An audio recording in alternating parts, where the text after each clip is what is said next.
Last class में हमने arithmetic operator और रिलेशनल ऑपरेटर को डिस्कस कर लिया था। अर्थमेटिक ऑपरेटर का सिंपल सा काम क्या था कि जो भी मैथमेटिकल ऑपरेशन होते हैं उनको परफॉर्म करने का काम, जैसे एडिशन, सब्ट्रैक्शन, मल्टीप्लिकेशन, ये वाला काम किसका होता है?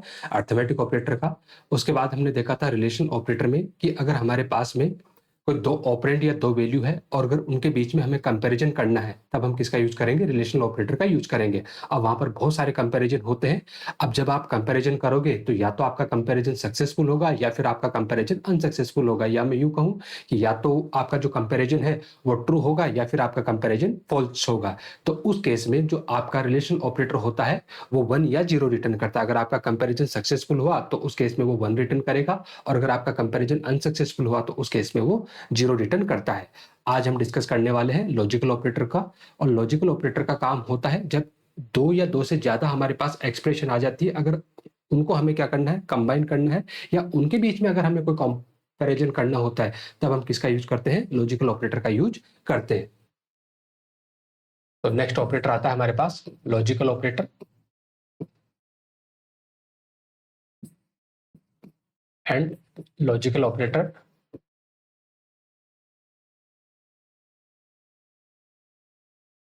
is used for combine two or more expression। जब हमें एक्सप्रेशन को कंबाइन करके अगर हमें ट्रू या फॉल्स या कंपैरिजन करना हो तब हम किसका यूज करेंगे? लॉजिकल ऑपरेटर का यूज करेंगे। और जिस तरीके से कंपैरिजन सक्सेसफुल होने पे रिलेशनल ऑपरेटर का रिजल्ट 1 आता था, सिमिलरली लॉजिकल ऑपरेटर के साथ में भी जो रिजल्ट आएगा वो सेम ही आएगा। अगर आपका कंपैरिजन सक्सेसफुल है तो 1, नहीं तो आपको 0 देखने को मिलेगा। तो हम लिख सकते हैं कि सिमिलर टू रिलेशनल ऑपरेटर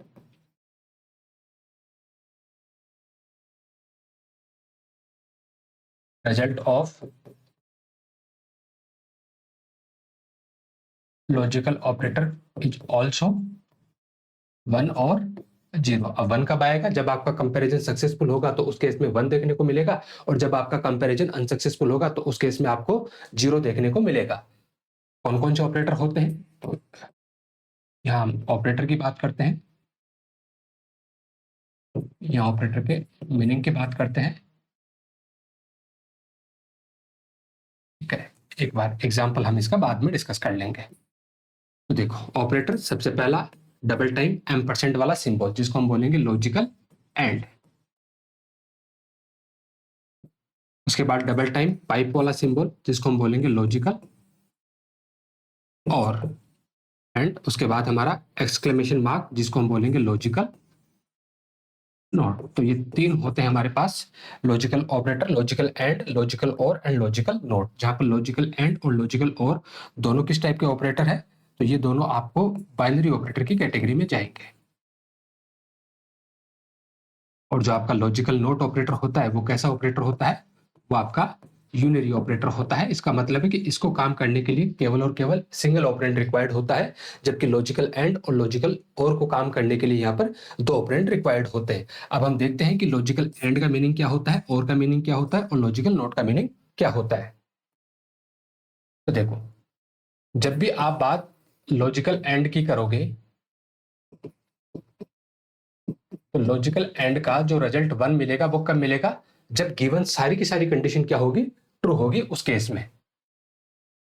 तो result is 1 if all the condition are true.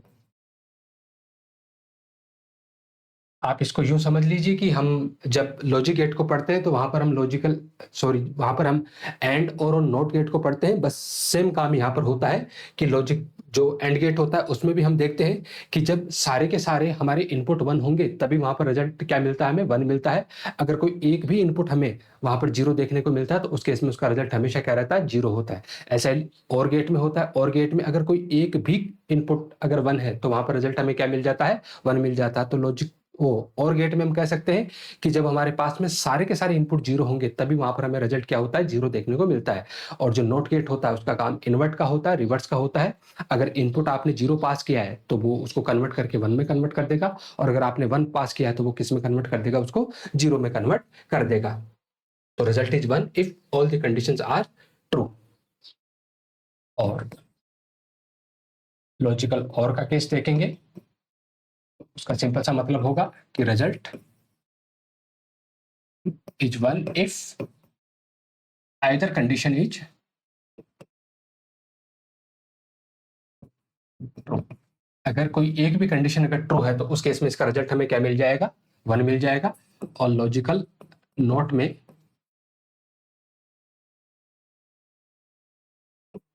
ये क्या करेगा, सिंपल सा रिवर्स या invert the result. That means अगर रिजल्ट आपका कंडीशन का रिजल्ट वन आ रहा है तो इसको किस में बदल देगा, जीरो में बदल देगा। और अगर जीरो आ रहा है तो उसको किस में बदल देगा, ये वन में बदल देगा। अगर इसकी प्रायोरिटी की बात की जाए तो हमें पता है कि प्रायोरिटी वाले सेक्शन में हम डिस्कस करके आए हैं कि लॉजिकल एंड की जो प्रायोरिटी होती है वो लॉजिकल और से ज्यादा होती है। और चूंकि लॉजिकल नोट आपका यूनरी ऑपरेटर है तो उसकी प्रायोरिटी तो वैसे इन दोनों से क्या होती है, ज्यादा होती है। तो ये बात भी आप चाहो तो यह मेंशन कर सकते हो, priority of logical and is higher than logical or. Logical or से क्या होती है, ज्यादा होती है। एंड लॉजिकल नोट की प्रायोरिटी दोनों से ज्यादा होती है।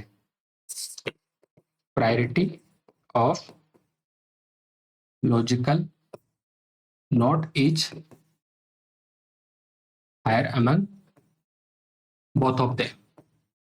इन दोनों से क्या होती है, इसकी प्रायोरिटी ज्यादा होती है। क्यों, क्योंकि ये आपका यूनरी ऑपरेटर होता है और यूनरी ऑपरेटर की जो प्रायोरिटी होती है वो सेकंड लेवल पे आती है। फर्स्ट लेवल की प्रायोरिटी में तो हम फंक्शन कॉल, इसके अलावा हमारा स्क्वायर ब्रैकेट है, स्क्वायर ब्रैकेट के अलावा डॉट ऑपरेटर है, एरो ऑपरेटर है, और आपका जो पोस्ट फिक्स इंक्रीमेंट और पोस्ट फिक्स डिक्रीमेंट है उसके जस्ट बाद किसकी प्रायोरिटी देखने को मिलती है, हमें यूनरी ऑपरेटर की प्रायोरिटी देखने को मिलती है। अब हम चाहे तो इसको ट्रुथ टेबल से भी क्या कर सकते हैं, एक बार देख सकते हैं कि मान के चलो हमारे पास यहां पर दो कंडीशन है, कंडीशन ए और कंडीशन बी। अब हम ऐसा अजम्पशन लेते हैं कि कंडीशन ए का रिजल्ट क्या मिल रहा है हमें, जीरो, और कंडीशन बी का रिजल्ट क्या मिल रहा है, जीरो। कंडीशन ए का रिजल्ट क्या मिल रहा है, zero. Condition B one, condition A one, condition B zero, और दोनों का रिजल्ट हमें क्या मिल रहा है, वन मिल रहा है। ये सेम ट्रूथ टेबल है जैसा हम गेट के केस में बनाते हैं कि दो हमारे पास इनपुट वेरिएबल है तो पॉसिबल कॉम्बिनेशन कितने बनते हैं हमारे पास। अगर एन इनपुट वेरिएबल है तो उस केस में पॉसिबल कॉम्बिनेशन कितने बनते हैं, टू की पावर एन। यहाँ पर कितने कॉम्बिनेशन है, दो, तो टोटल पॉसिबल कॉम्बिनेशन कितने बनेंगे, यहाँ पर चार कॉम्बिनेशन बनेंगे। और उनको लिखने का तरीका सिंपल सा होता है, डबल जीरो डबल वन और उसके बाद जीरो वन जीरो वन। अब अगर मैं यहां से एंड ऑपरेशन इनके बीच में परफॉर्म करता हूं, ए एंड बी, तो एंड क्या बोलता है कि जब सारे के सारे कंडीशन ट्रू होगी उसी केस में हमें रिजल्ट क्या देखने को मिलेगा, वन देखने को मिलेगा। यहां पर पहले वाला क्या है, जीरो, तो क्या दूसरे वाले को चेक करने की जरूरत है, आपका जवाब होगा बिल्कुल भी नहीं। लॉजिकल एंड के केस में अगर हमें कहीं पर भी जीरो मिल जाए या कहीं पर भी कंडीशन फॉल्स हो जाए तो उसके आगे वाली कंडीशन को हम चेक नहीं करते। क्यों चेक नहीं करते, क्योंकि हमें ओवरऑल जो एक्सप्रेशन का रिजल्ट आने वाला है वो डिटरमाइन हो गया कि क्या आने वाला है, जीरो ही आने वाला है। हालांकि आगे जाके हम पढ़ेंगे, इसी को हम आगे चल के क्या बोलते हैं, शॉर्ट सर्किट इवेल्युएशन भी बोलते हैं। तो जब पहले वाली जीरो मिल गई तो आगे वाली को चेक करने की जरूरत ही नहीं है, रिजल्ट क्या मिलेगा, जीरो। जब पहले वाला जीरो तो आगे वाली को चेक करने की जरूरत ही नहीं है, रिजल्ट क्या मिलेगा, जीरो। पहले वाले कंडीशन की जो रिजल्ट है वो क्या आ रहा है, वन। अब हमें दूसरे वाले को चेक करना पड़ेगा, पॉसिबिलिटी है कि दूसरे वाला जीरो भी हो सकता है और दूसरे वाला वन भी हो सकता है। तो देखो यहाँ पर पहले वाला वन था, दूसरे वाले को चेक किया जीरो, रिजल्ट क्या मिला हमें, जीरो। यहाँ पर पहले वाला वन, दूसरे वाले को चेक किया वो भी वन, मतलब जो भी इनपुट थे, दो कंडीशन एज इनपुट थे हमारे पास, ए और बी, और सारी की सारी क्या है यहाँ पर वन है, तो उस केस में हमें रिजल्ट क्या देखने को मिल जाएगा, यहाँ से वन देखने को मिल जाएगा। ध्यान रखो अगर ऐसा लिखा हुआ हो बी एंड सी तो उस केस में ए बी और सी तीनों क्या होने चाहिए, वन, तभी आपको रिजल्ट क्या देखने को मिलेगा, वन देखने को मिलेगा। अगर तीनों में से कोई एक भी आपका क्या है, जीरो है, तो उस केस में रिजल्ट क्या देखने को मिलेगा, आपको जीरो ही देखने को मिलेगा। अब हम लॉजिकल और की बात करते हैं, मतलब ए और बी क्या बोलता है, और कि अगर कोई भी कंडीशन आपकी क्या मिल गई, वन, तो आपका रिजल्ट हमेशा क्या मिलेगा, 1 मिलेगा। तो हम यूं कह सकते हैं कि लॉजिकल और को अगर कहीं पर भी 1 मिल गया तो क्या वो आगे वाली को चेक करेगा? नहीं चेक करेगा। क्या फर्क पड़ता है आगे वाली 0 रहे या 1 रहे, क्योंकि उस एक्सप्रेशन का अल्टीमेटली जो फाइनल रिजल्ट आने वाला है वो तो क्या आने वाला है, 1 ही आने वाला है। तो पहले वाली 0, दूसरी वाली को चेक करना पड़ेगा, ट्रू भी मिल सकता है, फॉल्स भी मिल सकता है। यहाँ पर दूसरी वाली भी फॉल्स, तो रिजल्ट फॉल्स। पहले फॉल्स, दूसरी वाली को चेक किया, 1 ट्रू, तो रिजल्ट क्या मिल जाएगा, हमें 1 मिल जाएगा। पहले वाला 1, दूसरे वाले को चेक ही नहीं करेंगे, रिजल्ट हमें क्या मिला, 1। पहले वाला 1, दूसरे वाले को चेक ही नहीं करेंगे और रिजल्ट क्या मिल जाएगा, हमें 1 देखने को मिल जाएगा। अब चूंकि एंड और दोनों बाइनरी ऑपरेटर थे, इसलिए इनको काम करने के लिए यहाँ पर 2 ऑपरेंड की जरूरत थी। अब जो हमारा लॉजिकल नोट होता है वो यूनिरी ऑपरेटर होता है, तो आप ए का क्या कर दीजिए, नोट कर दीजिए। जब आप ए का नोट करोगे तो 0 का इन्वर्ट 1, 0 का इन्वर्ट 1, 1 का इन्वर्ट 0, 1 का इन्वर्ट 0। ऐसे आप चाहो तो बी का इन्वर्ट करके देख लीजिए, 0 का इन्वर्ट 1, 1 का इन्वर्ट 0, 0 का इन्वर्ट 1 और 1 का इन्वर्ट 0।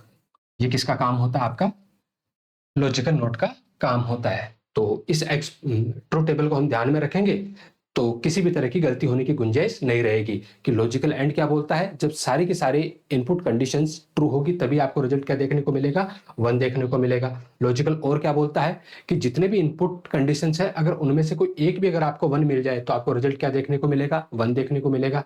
लॉजिकल नोट क्या बोलता है आपको कि अगर आपकी एक्सप्रेशन का या आपकी कंडीशन का रिजल्ट ट्रू आ रहा है तो उसको फॉल्स में बदल दिया जाएगा, और अगर फॉल्स आ रहा है तो उसको किस में बदल दिया जाएगा, ट्रू में बदल दिया जाएगा।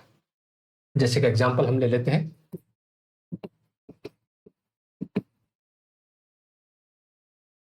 मान के चलो एक वेरिएबल हमने लिया है रिजल्ट के नाम से, और फिर हम असाइन करवा रहे हैं result assign 2 less than 3 plus 3 logical and 6 not equal to 5 mod 3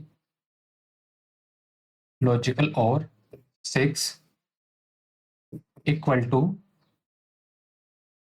logical not 5 minus 2।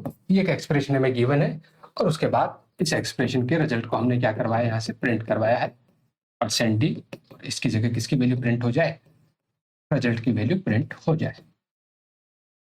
तो ये एक्सप्रेशन हमें गिवन है और इस एक्सप्रेशन को हमें क्या करना है, इवेलुएट करना है। तो देखो यहाँ पर जो ऑपरेटर इन्वॉल्व हो रहे हैं वो कौन कौन से ऑपरेटर इन्वॉल्व हो रहे हैं, एक आपका लेस देन है, प्लस है, ध्यान से समझ रहे हैं इस बात को, लेस देन है आपका, प्लस है, लॉजिकल एंड है, लॉजिकल एंड के अलावा नॉट इक्वल टू है, मॉडुलस है, logical or equal to logical not and minus. ये सारे ऑपरेटर यहाँ पर क्या है, इन्वॉल्व है। हमें पता है कि जब भी हम प्रायोरिटी की बात करते हैं तो अर्थमेटिक ऑपरेटर की प्रायोरिटी रिलेशनल से ज्यादा होती है, और रिलेशनल की प्रायोरिटी आपकी लॉजिकल ऑपरेटर से ज्यादा होती है। अब लॉजिकल ऑपरेटर में भी लॉजिकल एंड की जो प्रायोरिटी होती है वो लॉजिकल और से ज्यादा होती है। बाकी अर्थमेटिक ऑपरेटर में टोटल जो सिंबल्स होते हैं हमें 5 सिंबल देखने को मिलते हैं, और उन 5 में हमारे पास जो हमारा मल्टीप्लिकेशन, डिवीजन और मॉडुलस है, उन तीनों की प्रायोरिटी जो होती है वो एडिशन और सब्ट्रैक्शन से ज्यादा होती है। तो इस एक्सप्रेशन में सबसे पहले हम किसको इवेलुएट करेंगे, तो आपका जवाब होगा कि सबसे पहले हम मॉडुलस को इवेलुएट करेंगे। मॉडुलस को इवेलुएट करने के बाद में कहीं पर मल्टीप्लिकेशन और डिवीजन है क्या, नहीं। एडिशन और सब्ट्रैक्शन को ढूंढो, यस एडिशन और सब्ट्रैक्शन है, तो इनको फिर हम दूसरे नंबर पे सोल्व करेंगे। इसके अलावा less than, greater than, less than equal to और ग्रेटर देन इक्वल टू, इन चारों की प्रायोरिटी इक्वल होती है। तो लेस देन हमें मिला, सिर्फ एक लेस देन ही हमें मिला है यहाँ पर, तो इसकी जो प्रायोरिटी होगी वो तीसरे नंबर पे होगी। और इसके अलावा हमारे पास लॉजिकल एंड, सॉरी, इसके बाद हमें इक्वल टू और नॉट इक्वल टू की प्रॉपर्टी प्रायोरिटी देखने को मिलेगी, तो ये चौथे नंबर पे सोल्व होंगे। फिर आपका लॉजिकल एंड 5वें नंबर पे, और आखिरी में आपका लॉजिकल और 6ठे नंबर पे सोल्व होगा। ऑफ कोर्स जो लॉजिकल नोट है वो तो यूनिरी ऑपरेटर है, उसकी तो प्रायोरिटी वैसे ही जितने भी अवेलेबल ऑपरेटर होते हैं उन सबसे क्या होती है, हाई होती है। तो हम मान लेते हैं कि इसको तो हमें कब सोल्व करना है, 0 नंबर पे हमें इसको सोल्व करना है। तो एक्सप्रेशन है, एक बार इसको इवेलुएट करके देखते हैं। 2 less than 3 plus 3 logical and 6 not equal to 5 mod 3 logical or 6 equal to logical not 5 minus 2। ये एक्सप्रेशन हमें देखने को मिली। तो सबसे पहले हम लॉजिकल नोट को सोल्व करेंगे। तो देखो लॉजिकल नोट क्या है, 5। ये बात हम रिलेशन ऑपरेटर जब पढ़ रहे थे तब भी डिस्कस कर लिया था कि सी जैसी लैंग्वेज में जितनी भी नॉन जीरो वैल्यू है उसको किसकी तरह ट्रीट किया जाता है, ट्रू की तरह ट्रीट किया जाता है। और जीरो एकमात्र ऐसी वैल्यू है जिसको किसकी तरह ट्रीट किया जाएगा, फॉल्स की तरह ट्रीट किया जाएगा। तो यहाँ पर 5 क्या है, नॉन जीरो वैल्यू, और नॉन जीरो वैल्यू को ट्रू की तरह ट्रीट किया जाएगा। और ट्रू को जब आप इन्वर्ट करोगे तो वो किस में कन्वर्ट होगा, फॉल्स में। और सी जैसी लैंग्वेज में फॉल्स का मतलब क्या होता है, जीरो। तो इसकी जगह क्या आ जाएगा, जीरो आ जाएगा। तो 2 less than 3 plus 3 logical and 6 not equal to 5 mod 3 logical or 6 equal to 0 minus 2।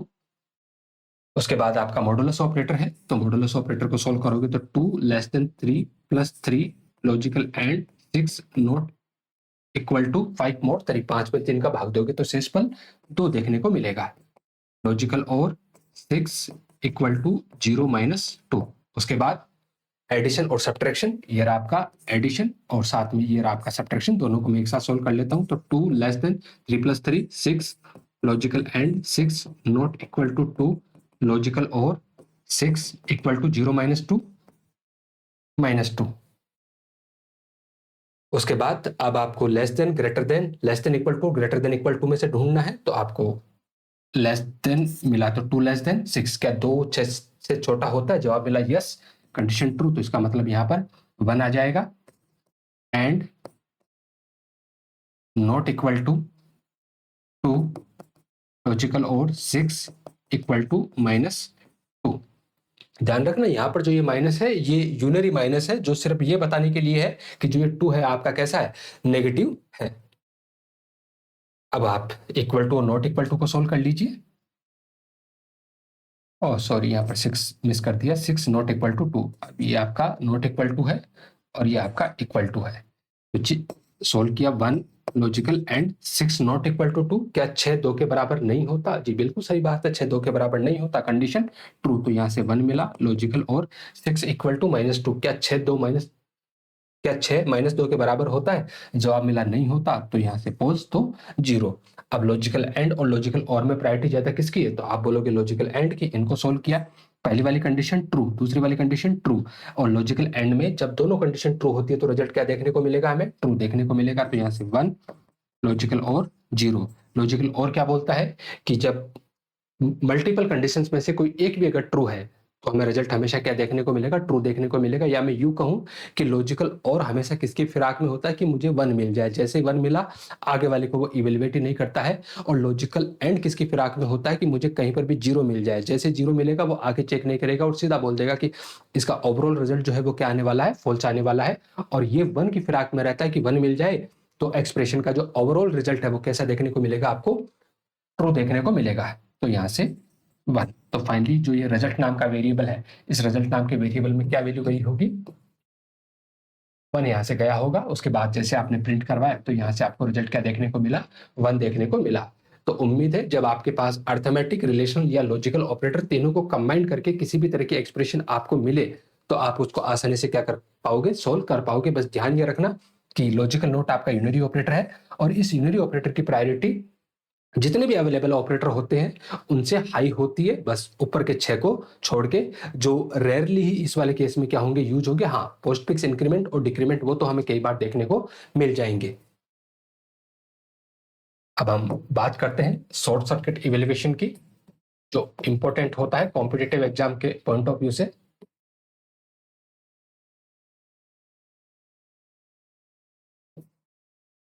ठीक है, शॉर्ट सर्किट इवेल्युएशन का सिंपल सा मतलब है, आप एक लाइन में समझ सकते हो कि if the expression result is determined then stop further evaluation। तो ये वाली बात आपको समझ आएगी। इसका सिंपल सा मतलब है कि एक बार आपके एक्सप्रेशन का जो रिजल्ट है वो डिटरमाइन हो जाए कि इस एक्सप्रेशन का रिजल्ट क्या आने वाला है, तो उसके बाद आप क्या कर दीजिए, आगे की इवेल्युएशन को रोक दीजिए। और जो शॉर्ट सर्किट इवेल्युएशन है वो किसके साथ इन्वॉल्व होता है, it is involve with logical and logical or, logical and logical और, सिर्फ ये इन दोनों के साथ में क्या होता है, इन्वॉल्व होता है आपका शॉर्ट सर्किट इवैल्यूएशन, जहां पर लॉजिकल एंड में अगर कहीं पर भी आपको जीरो मिल गया तो उसके बाद ये शॉर्ट सर्किट इवैल्यूएशन के चलते आगे वाले पार्ट को चेक नहीं करता है, और लॉजिकल और में अगर कहीं पर भी आपको 1 मिल गया तो ये उसी टाइम पे रोक देगा, क्योंकि जो फाइनल एक्सप्रेशन का रिजल्ट है वो अल्टीमेटली डिटरमाइन हो गया कि क्या आने वाला है, हमें यहाँ पर 1 देखने को मिलने वाला है। जैसे फॉर एग्जाम्पल अगर हम ऐसा कुछ लिखते हैं, जैसे हमने लिखा 0 and 5, तो जैसे यहाँ पर पहले वाले एक्सप्रेशन को देखा, रिजल्ट क्या मिला हमें, 0 मतलब फॉल्स मिला, तो क्या आगे वाले को चेक करेगा, नहीं चेक करेगा, और सीधा बोल देगा कि इसका रिजल्ट क्या आने वाला है, 0 आने वाला है। जैसे हमने लिखा यहाँ पर 1 लॉजिकल और 6, तो लॉजिकल और है, पहले वाला क्या मिला हमें, 1 मिला, तो जैसे हमें पहले वाला 1 मिला, आगे वाले को चेक नहीं किया जाएगा और बोल दिया जाएगा कि फाइनल रिजल्ट यहां से क्या आने वाला है, ट्रू आने वाला है। जैसे हमने लिखा -10 लॉजिकल एंड 0, तो सबसे पहले क्या मिला हमें, -10, ट्रू है कि फॉल्स, तो आप बोलोगे ये ट्रू है, तो आगे वाले को चेक किया जाएगा या नहीं, बिल्कुल किया जाएगा, क्योंकि लॉजिकल एंड में जब तक आपको 0 नहीं मिलता तब तक शॉर्ट इवैल्यूएशन नहीं होता, क्योंकि जब तक 0 नहीं मिलेगा आप ये नहीं कह सकते कि इस एक्सप्रेशन का फाइनल रिजल्ट 0 ही आने वाला है। तो पहले आपको -10 मिला, एक नॉन जीरो वैल्यू है जिसको ट्रू माना जाएगा, तो आगे वाले को भी चेक किया जाएगा। ऑफ कोर्स आगे वाला हमें यहाँ पर क्या मिला है, 0 मिला है, जिसकी वजह से रिजल्ट क्या मिल जाएगा, हमें 0 मिल जाएगा। अब मान के चलो आपने लिखा है 10 एंड 10, तो पहले क्या मिला आपको, non zero value, that means true, आगे वाले को भी चेक किया जाएगा, क्या मिला, नॉन जीरो वैल्यू, ट्रू, तो अब इसका फाइनल रिजल्ट क्या मिल जाएगा, हमें 1 देखने को मिल जाएगा। जैसे हमने लिखा 0 लॉजिकल और -5, तो पहले क्या मिला हमें, 0, तो लॉजिकल और में जैसे 0 मिलता है इसका शॉर्ट सर्किट इवैल्यूएशन नहीं होता है, क्योंकि आगे वाला हो सकता है कि ट्रू भी मिल जाए और हो सकता है कि फॉल्स भी मिल जाए। आगे वाले को चेक किया, क्या मिला, -5 क्या है यहाँ पर, non zero value, that means true, और इसका फाइनल रिजल्ट क्या देखने को मिलेगा, हमें 1 देखने को मिलेगा। तो इस तरीके से हम शॉर्ट सर्किट इवैल्यूएशन को डिस्कस कर सकते हैं।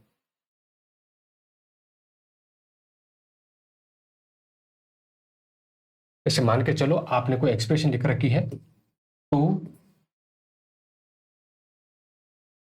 less than 5 and 3 not equal to 10, ऐसा आपने लिख रखा है। तो देखो सबसे पहले चेक करो, 2 लेस देन 5, क्या 2 5 से छोटा होता है, तो आपका जवाब होगा यस, बिल्कुल 2 5 से छोटा होता है। रिजल्ट क्या मिला आपको, 1 रिजल्ट मिला। क्या आगे कौन सा वाला ऑपरेटर मिला, लॉजिकल एंड, क्या आगे वाले को चेक करने की जरूरत है, आप बोलोगे बिल्कुल आगे वाले को चेक करने की जरूरत है, क्योंकि आगे वाला ट्रू भी हो सकता है और आगे वाला फॉल्स भी हो सकता है। आपने चेक किया 3 नॉट इक्वल टू 10, क्या 3 10 के बराबर नहीं होता, जी बिल्कुल सही बात है, नहीं होता। यहाँ से क्या मिला, 1, और इसका फाइनल रिजल्ट आपको क्या देखने को मिल जाएगा, 1 देखने को मिल जाएगा। सपोज करो आपने लिखा 9 not equal to 9 and 3 less than 7, तो सबसे पहले चेक किया जाएगा 9 नॉट इक्वल टू 9, क्या 9 9 के बराबर नहीं है, ये तो होता है, तो कंडीशन ट्रू की फॉल्स, तो यहाँ से कंडीशन क्या हुई, फॉल्स, तो 0। आगे लॉजिकल एंड, जैसे लॉजिकल एंड मिला, पहले वाला क्या था, 0, क्या आगे वाले को चेक किया जाएगा, नहीं, आगे वाला यहाँ से इवेल्युएट नहीं होगा। क्यों, क्योंकि जैसे ही 0 मिला तो इस फाइनल जो ये एक्सप्रेशन है इसका फाइनल रिजल्ट यहाँ से डिटरमाइन हो गया कि क्या आने वाला है, 0 ही आने वाला है। कोई फर्क नहीं पड़ता कि ये ट्रू होगा या फॉल्स होगा, और इसका फाइनल रिजल्ट क्या आ जाएगा, 0 आ जाएगा। ऐसा क्यों होता है, ठीक है, ऐसा होने से आपके प्रोग्राम की इफिशिएंसी बढ़ जाती है। मान के चलो कि यहाँ पर बहुत लंबी कोई एक्सप्रेशन थी, ठीक है, और पहली बार में ही 0 मिलने से इस बात की गारंटी मिल गई कि ये जो एक्सप्रेशन है इसका ओवरऑल जो रिजल्ट है वो क्या मिलने वाला है, हमें फॉल्स मिलने वाला है। तो फिर जब हमें पहले से ही पता है कि इस एक्सप्रेशन का रिजल्ट फॉल्स मिलने वाला है, तो क्या बाकी वाले पार्ट को हमें इवेल्युएट करना चाहिए, यस, बिल्कुल भी नहीं करना चाहिए। इसलिए हमारे प्रोग्राम की जो होती है वो इफिशियंसी यहाँ से बढ़ जाती है। इसलिए यहाँ पर जो शॉर्ट सर्किट इवेल्युएशन होता है वो थोड़ा सा जरूरी हो जाता है। कि मान के चलो अगर आपने ऐसा कुछ लिख रखा है कि if a not equal to 0 and b divided by a less than 3, और यहाँ पर कुछ स्टेटमेंट आपने लिख रखा होगा, ठीक है। अभी आपने इफ कंडीशन नहीं पढ़ी है, लेकिन आप समझ लीजिए कि इफ कंडीशन कुछ ऐसा ही होता है।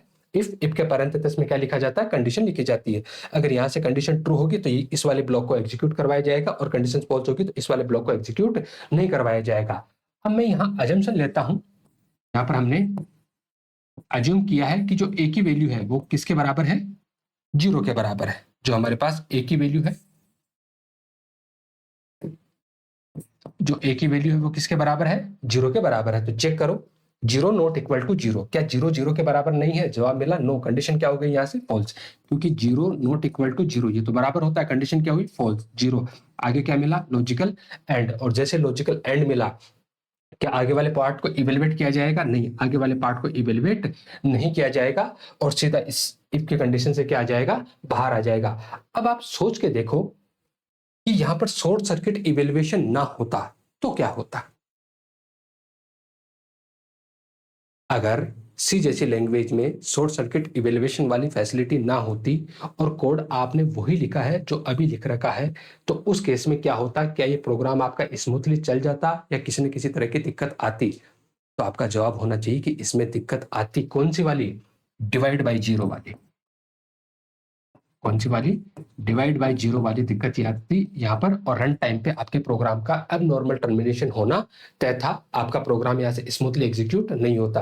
देखो यहाँ से आपने कंडीशन इवेलुएट किया कि ए नॉट इक्वल टू 0, अगर ए की वैल्यू 0 थी तो यहाँ से कंडीशन फॉल्स हो गई, फिर भी शॉर्ट सर्किट इवेल्युएशन नहीं होता तो ये आगे जाता और ये डिवाइड करने की कोशिश करता बी की वैल्यू को, किससे, 0 से। बी की वैल्यू को किससे डिवाइड करने की कोशिश करता, 0 से, क्योंकि ए की वैल्यू तो यहाँ पर क्या है, 0। और जैसे ही ये वाली सिचुएशन देखने को मिलती, ये डिवाइड बाय 0 वाली रन टाइम एरर आपको देखने को मिलती और आपके प्रोग्राम का एबनॉर्मल टर्मिनेशन होता। अगर ऐसा आपने लिखा है और चूंकि यहाँ पर शॉर्ट सर्किट इवेल्युएशन होता है तो आपको यहाँ पर किसी भी तरह की दिक्कत देखने को नहीं मिलेगी और आपका ये जो प्रोग्राम है वो स्मूथली एग्जीक्यूट होगा, भले ही ए की वैल्यू क्या रही हो, 0 रही हो। हाँ, अगर ए की वैल्यू 0 नहीं है तो फिर आप डिवीजन हो जाना चाहिए, और ऑफकोर्स डिवीजन हो जाएगा, किसी भी तरह की कोई दिक्कत यहाँ पर देखने को नहीं मिलेगी। अब मान के चलो आपने कुछ ऐसा लिख रखा है कि इफ वन लॉजिकल और प्रिंटफ सुराकू, ऐसा आपने लिख रखा है और फिर यहाँ पर कुछ स्टेटमेंट आपने लिख रखे हैं। बताओ क्या यहाँ से आउटपुट क्या आने वाला है? आप इस बात पे टेंशन मत कीजिए, इसके ऊपर भी कुछ स्टेटमेंट है और इसके नीचे भी कुछ स्टेटमेंट है, और ना हम इस बात में इंटरेस्टेड है कि ऊपर क्या है नीचे क्या है, हमें इस वाले ब्लॉक पे क्या करना है, फोकस करना है। यहाँ पर क्या लिखा हुआ है, 1। उसके बाद क्या है, लॉजिकल और। लॉजिकल और क्या बोलता है कि एक बार कहीं से भी 1 मिल जाए तो मैं पूरी एक्सप्रेशन को डिटरमाइन कर सकता हूं कि इसका फाइनल जो रिजल्ट है वो क्या आने वाला है, 1 इसका फाइनल रिजल्ट आने वाला है। तो क्या आगे वाले पार्ट को वो एग्जीक्यूट करेगा? नहीं, आगे वाले पार्ट को एग्जीक्यूट नहीं करेगा और सीधा यहां से कहां पर चला जाएगा, इसकी बॉडी के अंदर चला जाएगा और इफ की बॉडी के अंदर जो भी स्टेटमेंट है उसको एग्जीक्यूट करवा देगा। कि ये वाला प्रिंटफ कभी चलेगा तो ये वाला प्रिंटफ कभी भी एग्जीक्यूट नहीं होगा। हाँ, अगर यहाँ 0 होता तो फिर ये वाला प्रिंटफ चलता और यहाँ से सुराकू प्रिंट हो जाता। तो इस तरीके से हम लॉजिकल ऑपरेटर में शॉर्ट सर्किट इवेल्युएशन को देख सकते हैं। तो मैं उम्मीद करता हूं कि ये लॉजिकल ऑपरेटर वाली बात आपको समझ में आई होगी। जैसे एक बार ये ऑपरेटर वाला चैप्टर कंप्लीट हो जाएगा उसके बाद बहुत सारे सवाल हम देख करेंगे, तो वहां पर अगर कुछ कंसेप्ट बच भी जाता है तो उसको हम डिस्कस कर लेंगे। बाकी सवाल मैंने सारे के सारे वेबसाइट पे डाल रखे हैं, जितने भी ऑपरेटर को लेकर एमसीक्यूज बन सकते हैं वो सारे के सारे आपको वेबसाइट पे देखने को मिल जाएंगे। सी वाले सेक्शन में भी देखने को मिल जाएंगे, सी प्लस प्लस वाले सेक्शन में भी देखने को मिल जाएंगे। और ऑपरेटर वाला जो कॉन्सेप्ट होता है वो दोनों में एक जैसा होता है, कोई फर्क नहीं होता सी के ऑपरेटर और सी प्लस प्लस के ऑपरेटर में। अगला जो ऑपरेटर आता है वो आता है हमारे पास असाइनमेंट ऑपरेटर।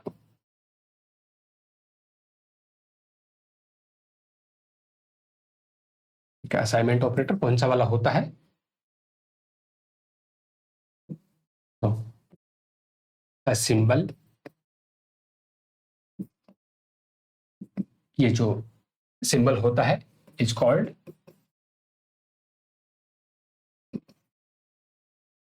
Assignment operator. इस वाले सिंबल को हम क्या बोलते हैं, असाइनमेंट ऑपरेटर। और काम क्या होता है,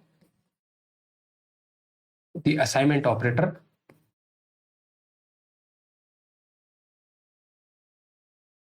is used for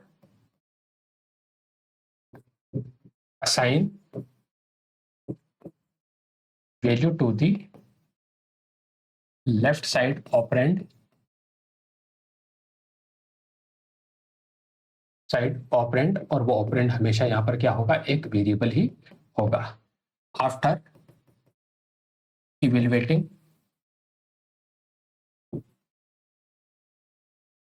the right side operand. क्या मतलब है इसका, कि मान के चलो आपने यहाँ पर कोई लिख रखा है वेरिएबल, और यहाँ पर आपने लिख रखी है कोई भी वैल्यू। ये है आपका असाइनमेंट ऑपरेटर। तो इसका काम क्या है, सिंपल सा इतना सा काम है कि असाइनमेंट ऑपरेटर लेफ्ट साइड वाले ऑपरेंड में वैल्यू असाइन करवाएगा। कब, राइट साइड वाली एक्सप्रेशन को, या राइट साइड में जो भी ऑपरेंड लिखा हुआ है उसको इवेलुएट करने के बाद में। तो यहां से ये वाली वैल्यू किस में चली जाएगी, इस वाले वेरिएबल में चली जाएगी। और हमें पता है कि इसको हम एल वैल्यू बोलते हैं और इसको हम आर वैल्यू बोलते हैं। प्रीवियस क्लासेस में जब हमने एक्सप्रेशन पढ़ी थी तो एक्सप्रेशन के केस में हमने इसको डिटेल में डिस्कस कर लिया था।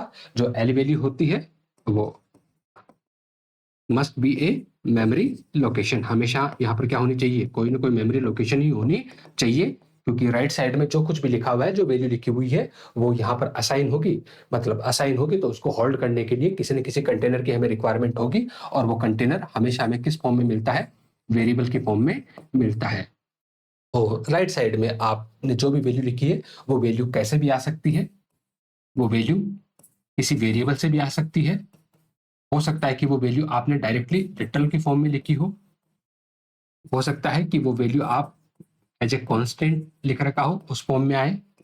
हो सकता है आपने यहाँ पर कोई एक्सप्रेशन लिख रखी हो, जैसे a प्लस बी आपने लिख रखा हो, तो a प्लस बी को इवेलुएट किया जाएगा, उसके बाद जो सिंगल वैल्यू होगी उस सिंगल वैल्यू को असाइन करवा दिया जाएगा।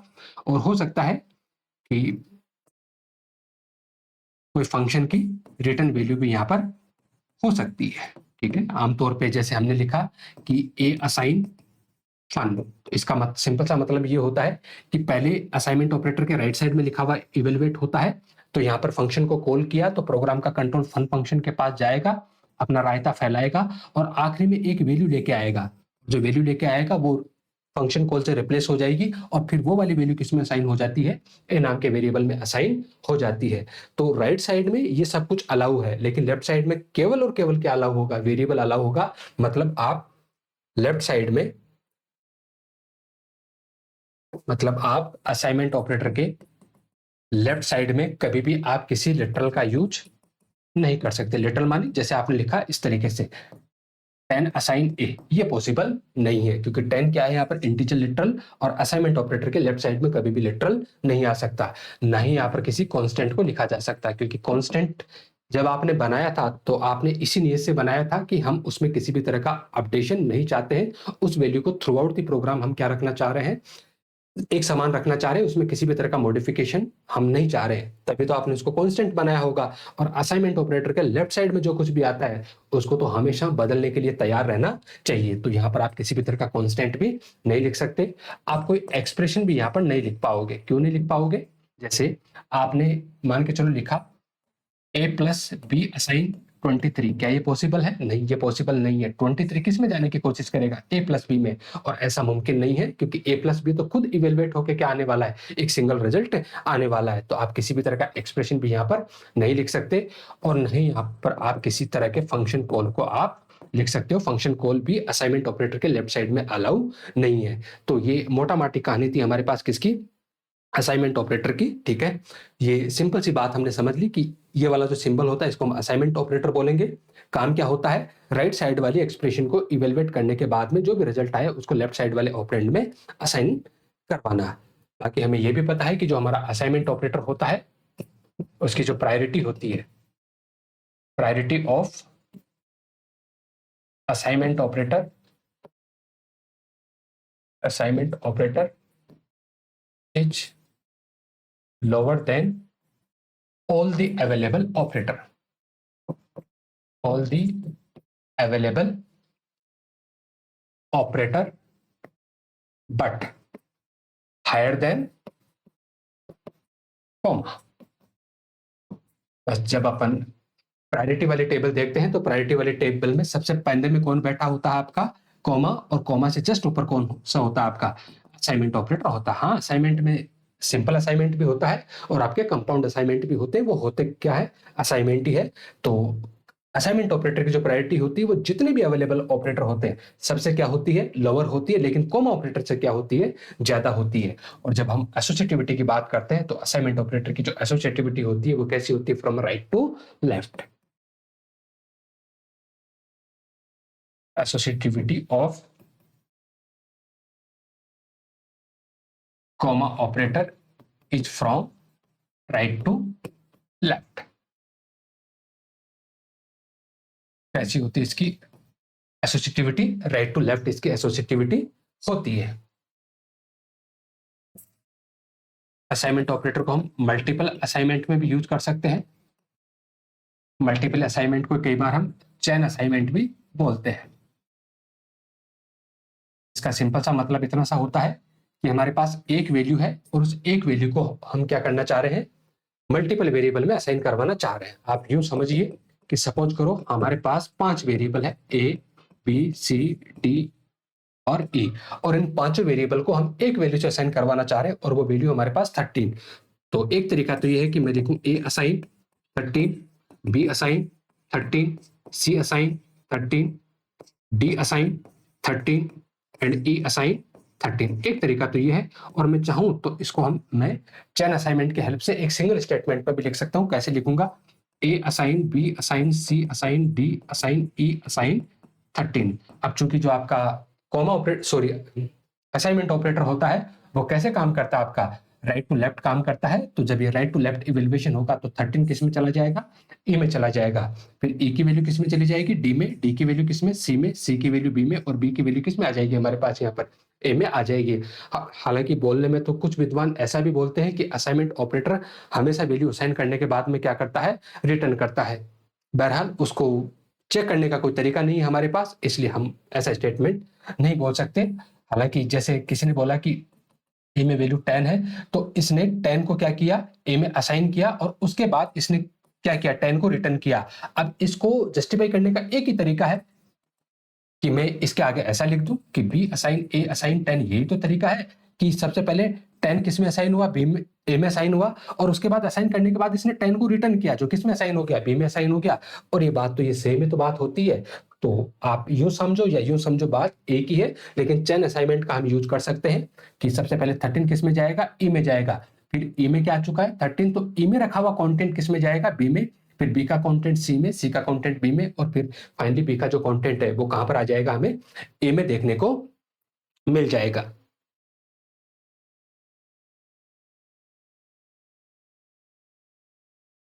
अब हम बात करेंगे कंपाउंड असाइनमेंट के। कंपाउंड असाइनमेंट, और कंपाउंड असाइनमेंट को ही कई बार हम क्या बोलते हैं, सी शॉर्ट हैंड भी बोलते हैं। C short hand, yes. Compound assignment, देखो असाइनमेंट का मतलब होता है ये वाला सिंबल, और कंपाउंड का मतलब होता है मिक्स करना। ठीक है, मतलब असाइनमेंट ऑपरेटर के साथ में अगर किसी दूसरे ऑपरेटर को मिक्स कर दिया जाए तो फिर वो क्या बन जाएगा, आपका कंपाउंड असाइनमेंट बन जाएगा। अब मिक्स करने में आप एडिशन को मिक्स कर सकते हो, इसके साथ में आप सब्ट्रैक्शन को मिक्स कर सकते हो, मल्टीप्लिकेशन को आप मिक्स कर सकते हो, आप लेफ्ट शिफ्ट को मिक्स कर सकते हो, राइट शिफ्ट को आप मिक्स कर सकते हो, आप बिटवाइज एक्सोर को क्या कर सकते हो, मिक्स कर सकते हो। तो अगर आप असाइनमेंट ऑपरेटर के साथ में किसी और ऑपरेटर को अगर आप मिक्स कर देते हो तो उस केस में वो ऑपरेटर कैसा बन जाता है, आपका कंपाउंड असाइनमेंट बन जाएगा।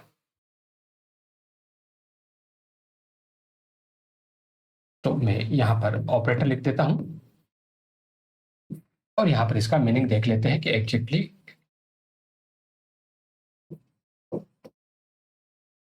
क्या काम होने वाला है। देखो कंपाउंड असाइनमेंट को लिखने का तरीका ये होता है, जिस भी ऑपरेटर को आप इसके साथ मिक्स करोगे वो हमेशा असाइनमेंट ऑपरेटर के लेफ्ट साइड में आएगा। ठीक है, तो इसका काम क्या होगा, ऐड एंड असाइन, ये दो काम करेगा। पहले एडिशन करेगा और उसके बाद असाइन करेगा। अभी एग्जांपल से बात समझ में आ जाएगी कि इसका मतलब क्या है। आप यूं समझ लीजिए कि ये आपका नॉर्मल असाइनमेंट ऑपरेटर है। इस नॉर्मल असाइनमेंट ऑपरेटर के लेफ्ट साइड में और राइट साइड में अगर सेम ऑपरेंड आ रहा है, ठीक है, लेफ्ट साइड में और राइट साइड में अगर सेम ऑपरेंड आ रहा है तो फिर आप उसको किस में बदल सकते हो, कंपाउंड असाइनमेंट में बदल सकते हो। देखो स्टेटमेंट है ए असाइन ए प्लस 5, तो ये आपका असाइनमेंट ऑपरेटर है। असाइनमेंट ऑपरेटर के लेफ्ट में क्या है, ए, और राइट में भी क्या है आपके पास, ए। तो जब ऐसी सिचुएशन आपके पास हो तो आप उसको किस में बदल सकते हो, कंपाउंड असाइनमेंट में बदल सकते हो। करना क्या होता है कि राइट साइड में जो आपका वेरिएबल है जो कि एक समान होगा किसके, जो लेफ्ट साइड में रखा हुआ उसके, उसके आगे जो भी आपका ऑपरेटर है उसको आप असाइनमेंट ऑपरेटर के आगे उठा के रख दीजिए, और अब ये स्टेटमेंट बन जाएगा एक कंपाउंड असाइनमेंट विथ एडिशन 5, इस तरीके से। तो अगर मैं ये बोलूं कि ये मैंने कंपाउंड असाइनमेंट लिख रखा है, तो इसको एक्सपांड जब किया जाएगा तो इसको एक्सपांड इसी तरीके से किया जाएगा। या मैं यूं कहूं कि ये जो एक्सप्रेशन है, इस एक्सप्रेशन का रिजल्ट किसके इक्विवेलेंट होता है, तो इसका रिजल्ट होगा ए असाइन ए प्लस 5 के इक्विवेलेंट होगा। ऐसे ही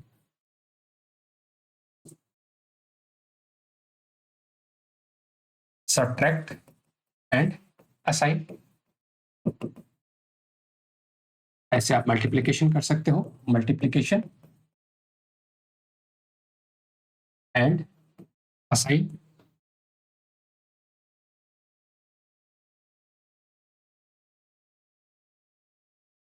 डिवीजन आप ले सकते हो, division and assign.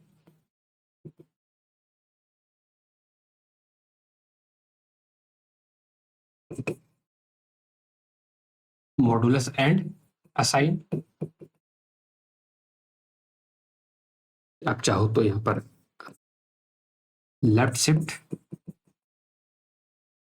And assign,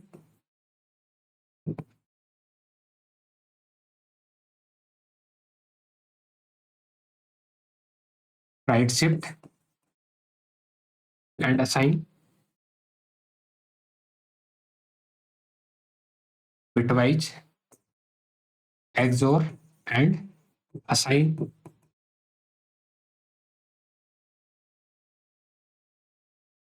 logical and assign. ठीक है। और बाकी इस सिचुएशन में जो भी आपके पास ऑपरेटर है आप उस तरीके से उनको क्या कर सकते हो, कंपाउंड असाइनमेंट की फॉर्म में लिख सकते हो। अब इसका मायने क्या है, ठीक है, तो उसके लिए मैं एक टेबल बना देता हूं यहाँ पर, कि यहाँ पर नॉर्मल असाइनमेंट कैसे होगा और इस नॉर्मल असाइनमेंट के इक्विवेलेंट कंपाउंड असाइनमेंट एक्सप्रेशन कैसी होगी। कंपाउंड असाइनमेंट एक्सप्रेशन आपकी कैसी होगी, जैसे आपने लिखा है नॉर्मल में ए असाइन ए प्लस 5, तो आप इसको ऐसे लिख सकते हो, a compound assignment with addition 5।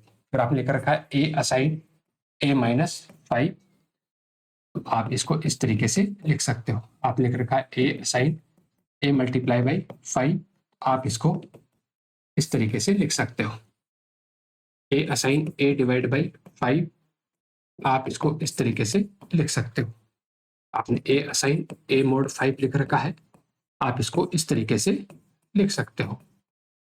आप लिख रखा है ए असाइन ए लॉजिकल एंड 2, तो आप इसको ऐसा लिख सकते हो, असाइन 2। आपने लिख रखा है ए असाइन ए बिटवाइज एक्सोर 3, तो आप इसको ऐसा लिख सकते हो। ठीक है, तो ये सिंपल सी यहाँ पर गणित आपको समझ में आ जानी चाहिए।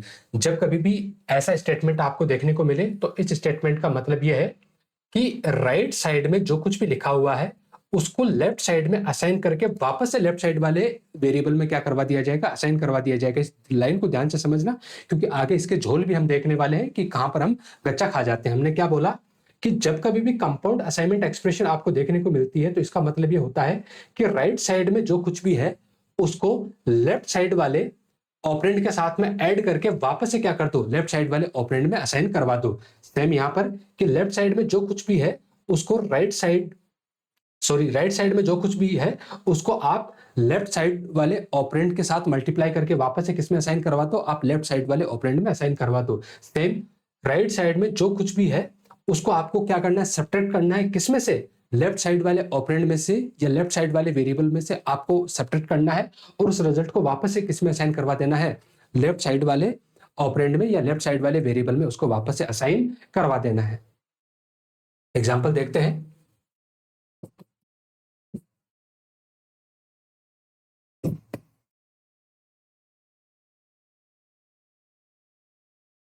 जैसे हमने यहाँ पर वेरिएबल बनाया a जिसको वैल्यू दी है 5 और b को वैल्यू दी है 3 और फिर स्टेटमेंट लिखा है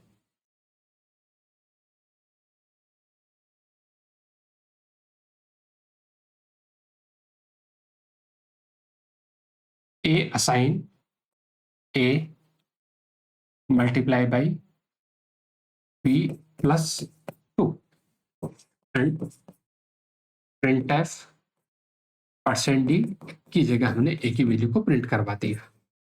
और एक और कोड हम यहां पर लिख रहे हैं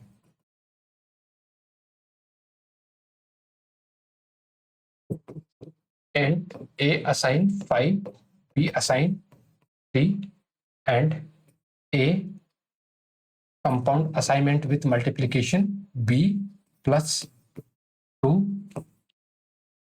and printf %d की जगह किसको प्रिंट करवा दीजिए, आप a की वैल्यू को प्रिंट करवा दीजिए। ठीक है, एक बार आप वीडियो को पॉज करके दोनों जो कोड लिखे हुए हैं दोनों का आउटपुट आप फाइंड आउट करने की कोशिश कर सकते हैं।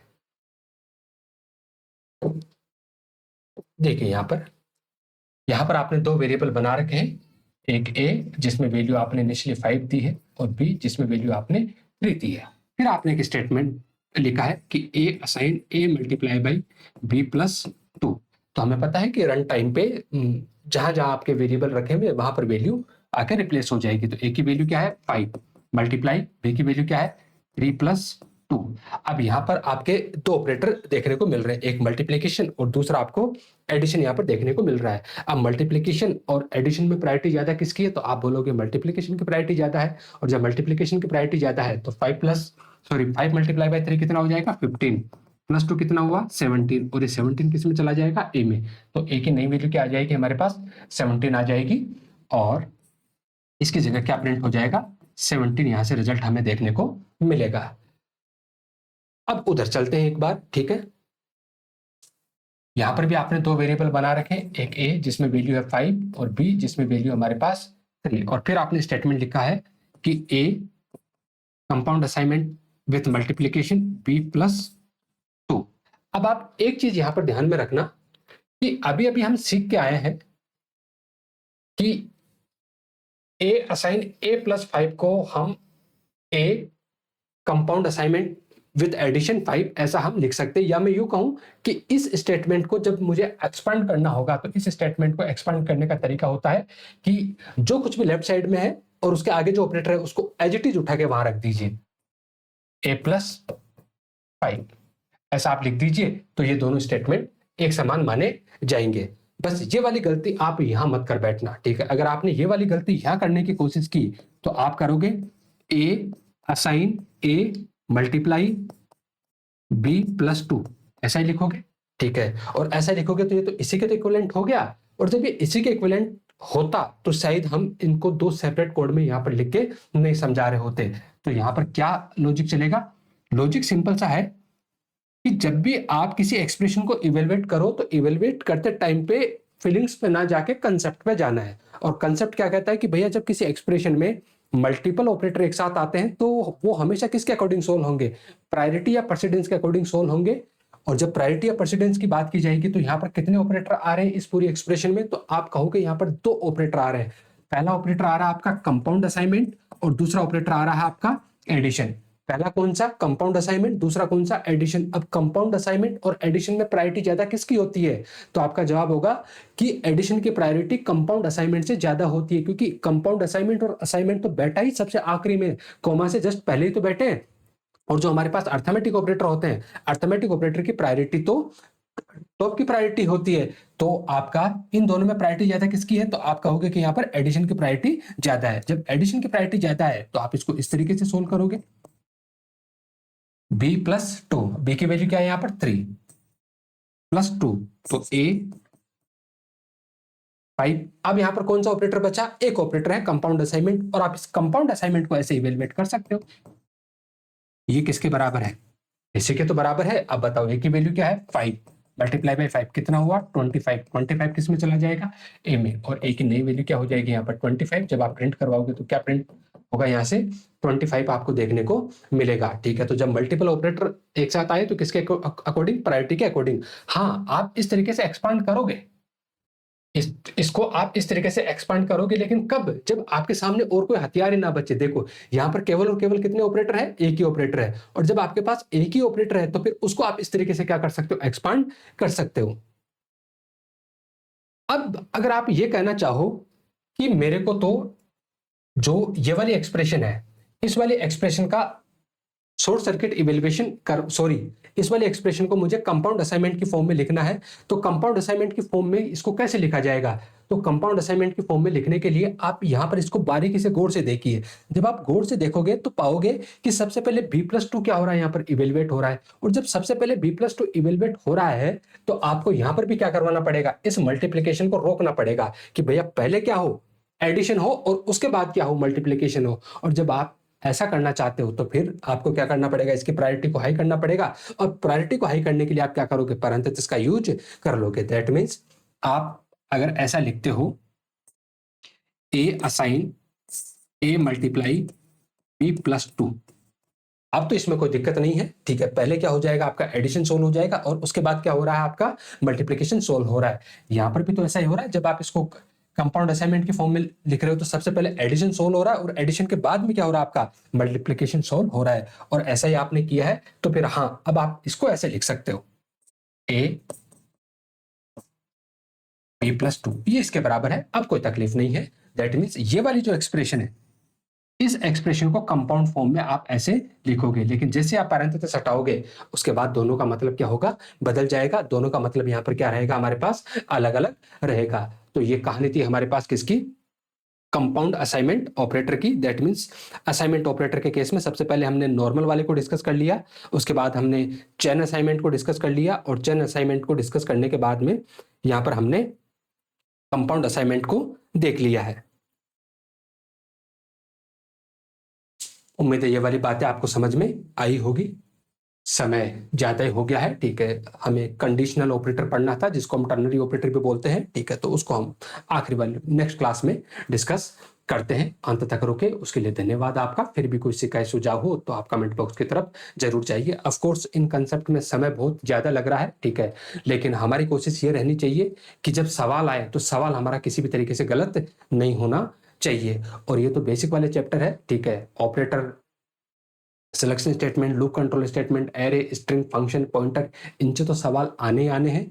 तो जब इनसे सवाल आने हैं तो ये वाले चैप्टर को तो हमें अच्छे से पढ़ लेना चाहिए।